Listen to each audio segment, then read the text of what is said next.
आज एक शक्तिशाली टॉपिक दूंगा आपको, ब्रांड लॉयल्टी, कस्टमर लॉयल्टी। बड़े बड़े ब्रांड्स, बड़ी बड़ी ऑर्गेनाइजेशन स्पेसिफिक डिपार्टमेंट क्रिएट करती चली जा रही हैं। ये जो कस्टमर लॉयल्टी है ना, लॉयल्टी एक डिपार्टमेंट बन गया ऑर्गेनाइजेशंस के बीच में। आपका अगर छोटा बिजनेस है, स्टार्टअप है या बड़ा करना चाहते हैं, आप इसको क्विकली शुरुआत में ही इंप्लीमेंट कर सकते हैं। ये लॉयल्टी क्या होता है? ये लॉयल्टी होता है एक बॉन्ड आपके और आपके कस्टमर के बीच में। ये जो बॉन्ड है ना, इसको याद रखिए। मैं सेटिस्फाइड नहीं मैं बोल रहा हूं, ये लॉयल्टी सेटिस्फैक्शन से इसका मतलब कम है। सेटिस्फैक्शन जो होती है ना, वो रेटिंग होती है, rating. On scale of 1 to 10 कितने सेटिस्फाइड है? मैं 10 out of 10 सेटिस्फाइड हूं, 9 out of 10 सेटिस्फाइड हूं, 7 out of 10 सेटिस्फाइड। लेकिन सेटिस्फाइड कस्टमर किसी भी दिन किसी और के पास भी जा सकता है अगर उसको कोई सस्ता डिस्काउंटेड आइटम मिल जाए। एप्पल का कस्टमर जरूरी नहीं है सेटिस्फाइड हो एप्पल से, पर वो लॉयल है उसके साथ, उसको छोड़ के नहीं जाता है। मेरी बात समझ रहे हैं? साउथ इंडिया में एमटीआर का एक कल्ट है साउथ इंडिया में।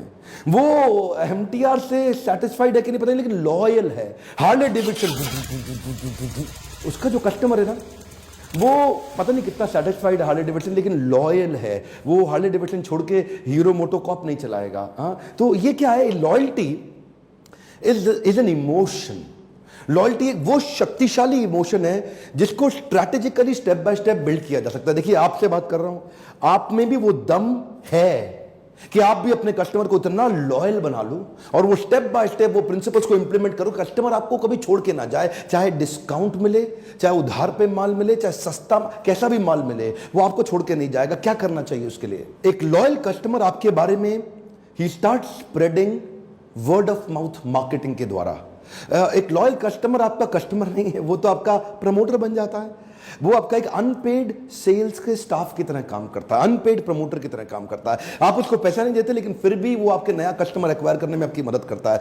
लेकिन बहरहाल, अगर आपके पास रिपीट परचेज, रीपरचेज नहीं है और कस्टमर लॉयल नहीं है, नुकसान जानते हैं क्या उसका है? नया कस्टमर एक्वायर करना हमेशा 7 गुना महंगा पड़ता है, एग्जिस्टिंग कस्टमर को रिटेन करना 7 गुना सस्ता पड़ता है। ये एक नहीं, 50 यूनिवर्सिटीज के सर्वे में आ गया। हार्वर्ड बिजनेस स्कूल तो यहां तक कह रहा है कि अगर आपके पास 5% कस्टमर टिक जाता है तो अलग अलग बिजनेस के हिसाब से आपकी प्रॉफिटेबिलिटी 25 से 95% तक बढ़ सकती है। जो किसी बिजनेस में 25% और किसी बिजनेस में 95, केवल 5% कस्टमर को अगर आपने रोक के उसी को माल वापस भेजना शुरू कर दिया, यानी कि जो नया कस्टमर एक्वायर करने में जो मेहनत जाती है। आपने वीडियो देखा था कोक का, कॉस्ट ऑफ कस्टमर एक्विजिशन, वो वीडियो देखा था? नहीं देखा, देख लीजिएगा।